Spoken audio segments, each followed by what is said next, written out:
Virus corona merupakan wabah yang saat ini kita hadapi secara global. Dan pertanyaan besarnya adalah, bagaimana respon kalian ketika mendengar bahwa ada warga negara Indonesia yang terkena virus corona loh, dan itu positif. Dan salah satu menteri kabinetnya Pak Jokowi juga terkena. Apakah kalian menjadi panik, kemudian membeli masker berlebihan, hand sanitizer berlebihan, bahkan sembako, obat-obatan berlebihan, atau menjadi orang-orang yang biasa aja? Karena memang itu wabah perlu kita hadapi, tapi jangan sampai mengganggu sistem otak kita atau malah membuat kita down. Kenapa ada orang yang berlebihan, kenapa ada orang yang biasa aja dalam menghadapi informasi ini? Untuk itu, mari bicara. Bicara tentang corona, teman-teman semua, updatean terakhir di 18 Maret 2020 jam 5.43 WIB, gue baca di Detik News itu bahwa secara global yang menderita atau yang terkena virus ini sekitar 183.000 sekian gitu ya. Kemudian dari sekian banyak ada 7.500 orang yang sudah meninggal. Dan dari sekian banyak juga ada sekitar 80.000 orang yang sembuh. Artinya bahwa virus ini begitu masif perkembangannya. Bahkan di Indonesia, update yang terakhir gue baca ada 172 orang yang terkena virus corona. Bahkan sudah ada yang meninggal 5-7 orang. Ini yang merupakan yang ingin gue sharingkan ke teman-teman semua. Sebetulnya gue juga udah bahas di channel itu gue tentang bagaimana perkembangan virus ini. Gue bahas dengan salah satu mahasiswi Fakultas Kedokteran Undip yang saat ini dia sedang koas di Karyadi. Kalau misalkan teman-teman penasaran, bisa dicek aja di channel itu gue. Kita bahas tentang membongkar coronavirus. Yang ingin gue katakan ke teman-teman semua di bicara kali ini, gue ingin sharing bahwa ketika kita menghadapi informasi atau menerima informasi yang belum siap, wajar sekali kalau kita akhirnya merasa panik. Pertama, karena kita punya sel dalam saraf ini, salah satu saraf itu yang mengatur tentang respon emosi. Jadi ketika lu bahagia, sedih, senang, susah, dan sebagainya, ada respon emosi itu. Kan itu emosi tuh, jadi ada responnya. Nah, ketika kita belum siap menerima informasi dari luar, maka respon yang kita berikan juga seperti itu. Akhirnya kita panik dan kemudian seolah-olah kita itu menjadi orang yang insecure. Dan memang ya akhirnya seperti itu. Tapi apakah itu wajar? Ya menurut gue sih wajar, cuma jangan berlebihan aja gitu dalam menghadapi ini gitu. Karena kalau itu berlebihan, cenderung nanti mental kemudian imun kita yang akan terganggu. Dan itu yang membahayakan. Nah, misalkan kita berbicara tentang juga bagaimana pengaruh media dan media sosial.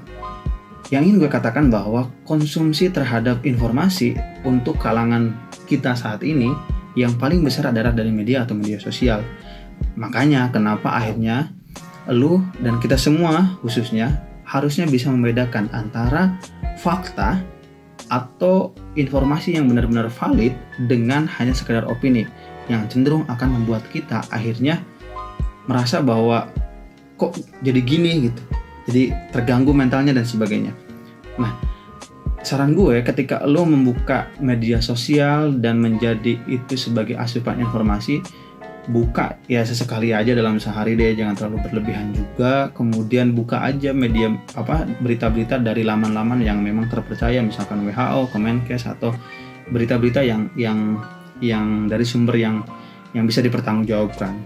Kemudian yang ketiga, perihal dengan anjuran.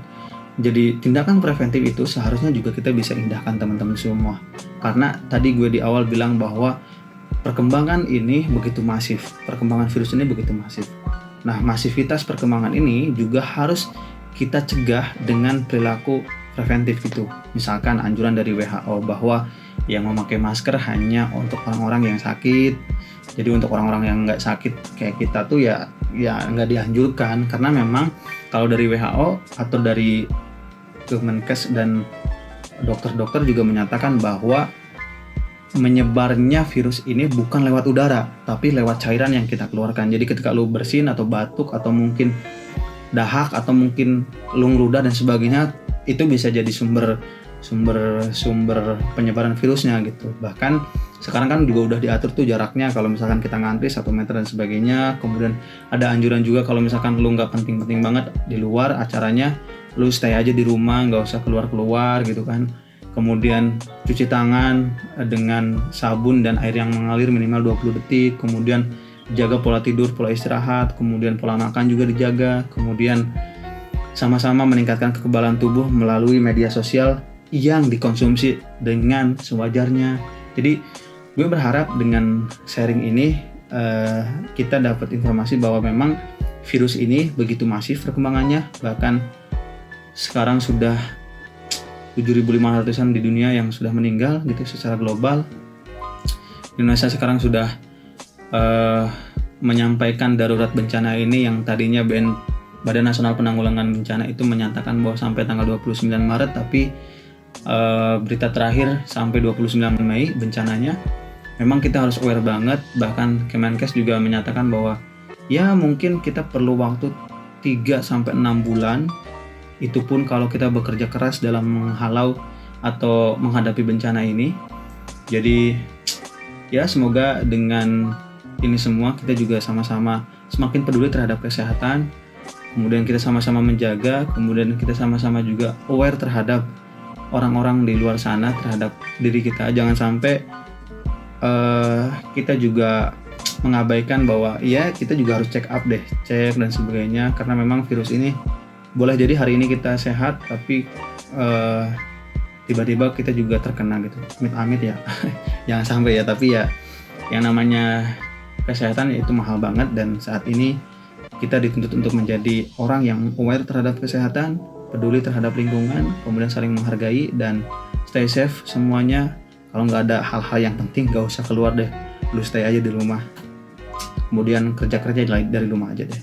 Dan yang paling penting juga dengan adanya bencana ini, jangan sampai diskriminasi terhadap perempuan semakin nyata, karena gue baca dari salah satu berita bahwa yang menjadi serangan utama dalam hal ketika wabah ini keluar adalah perempuan. Jadi diskriminasinya sangat luar biasa, karena dia harus mengurus anak di rumah, tapi di sisi lain juga dia harus kerja, karena banyak perusahaan-perusahaan yang tidak menginginkan karyawannya libur atau mungkin kerja di rumah. Dan ini sebenarnya menjadi informasi juga buat kita semua bahwa memang ya ini masalah bersama gitu, masalah yang harus kita hadapi bersama, dan jangan sampai ada diskriminasi yang cukup signifikan di sana. Dan gue berharap Indonesia bisa menghadapi wabah virus corona ini, bahkan dunia bisa menghadapi ini, dan kita selesaikan bersama, dan kita dukung beberapa kebijakan yang pro terhadap penanggulangan wabah virus corona ini. Semoga cepat selesai. Terima kasih. Itu dari gue. Nantikan segmen bicara selanjutnya. Dah.